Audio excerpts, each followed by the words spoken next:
ভোলা জেলার তজুমুদ্দিন উপজেলা একটি প্রত্যন্ত অঞ্চল। এই প্রত্যন্ত অঞ্চলের মানুষদের জন্য তজুমুদ্দিন 50 শয্যা বিশিষ্ট স্বাস্থ্য কমপ্লেক্স একটি অনন্য সরকারি প্রতিষ্ঠান, যেখানে চিকিৎসা পাওয়ার আশায় প্রতিদিন ভিড় জমাচ্ছে তজুমুদ্দিনের সর্বসাধারণ মানুষ।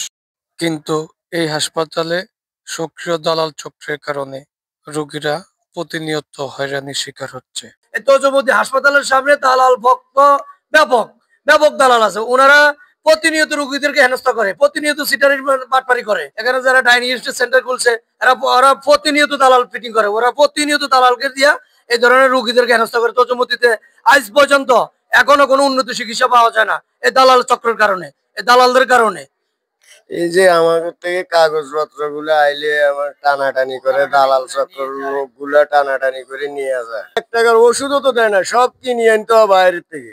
এই সক্রিয় দালাল চক্রের ব্যাপারে তজুমুদ্দিন সরকারি উপজেলা স্বাস্থ্য কমপ্লেক্সের ভারপ্রাপ্ত টিএস ডাক্তার রাহাত হোসেন জানান, জি, আসলে আমি মনে করি এটা দেশ ও জনগণের চিকিৎসা সেবায় এটা বড় চ্যালেঞ্জ, যেটা প্রতিনিয়ত আমাদের মুখোমুখি হতে হয়।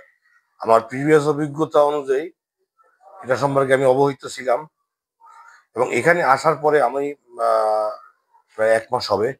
এই 1 মাসে আমার যাবতীয় দর্শন, অভিজ্ঞতা, আমার কলিগদের যে কলিগদের থেকে প্রাপ্ত তথ্য অনুযায়ী এই বিষয়টা নিয়ে আমি আসলে খুবই উদ্বিগ্ন ছিলাম। সবকিছুই সম্ভব, মানুষ পারে, তো প্রথম প্রথম কিছু বাধা জটিলতা আসে। তো সবাই মিলেমিশে যদি আমরা কাজ করি, তো আমার পক্ষে, আমার পুরনো অভিজ্ঞতা অনুযায়ী মনে হয় যে এটা আমরা নির্মূল করতে পারবো। হাসপাতালে সক্রিয় দালাল চক্রের ব্যাপারে তজুমুদ্দিন উপজেলা জাতীয়তাবাদী দলের সদস্য সচিব ওমর আসাদ জিন্টু বলেন, তজুমুদ্দিন হসপিটালের দালাল চক্র সম্পর্কে আমরা ইতিমধ্যে উপজেলা প্রশাসন এবং থানা প্রশাসনকে জানিয়েছি। উপজেলা প্রশাসনের কর্তা ব্যক্তি, উপজেলা নির্বাহী কর্মকর্তা মহোদয়কে বলেছি, যে অনুরোধ করেছি যে একটি মোবাইল কোর্ট পরিচালনার জন্য। হাসপাতালে রোগী আসলে রোগীদেরকে নিয়ে কিছু লোকজন টানা হেঁচড়া করে।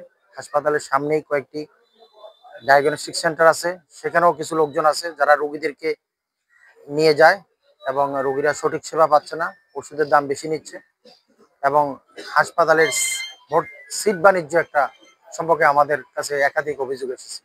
আমরা ইতিমধ্যে হাসপাতাল কর্তৃপক্ষকেও বিষয়টা অবহিত করেছি। হাসপাতালের দালাল চক্রের ব্যাপারে এলাকার সচেতন মহলও বিশেষ উদ্বেগ প্রকাশ করছে। এদের দৌরাত্ম্য প্রত্যেকটা সেক্টরেই আছে। আমরা যারা সমাজে আছি, রাজনীতিক বলেন, সামাজিক ব্যক্তিবর্গ বলেন, যারা দেশ নিয়ে ভাবে, তারা এগিয়ে আসতে হবে।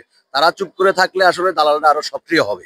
তজুমুদ্দিন উপজেলা স্বাস্থ্য কমপ্লেক্সের যারা কর্মরত আছেন, কর্মচারী বলেন, ডাক্তার বলেন, নার্স বলেন, তারাও একটু সতর্ক থাকতে হবে যেন এই দালালদের প্রতারিত না হয়। কারণ একটা সাধারণ মানুষ আসলেই কিছু কথা বলে দালালরা, তাদের ফেমে পড়ে যায়। তো এটার জন্য বিশেষ করে হাসপাতালের কর্তৃপক্ষ তাদেরকে একটু ধারণা দিতে হবে।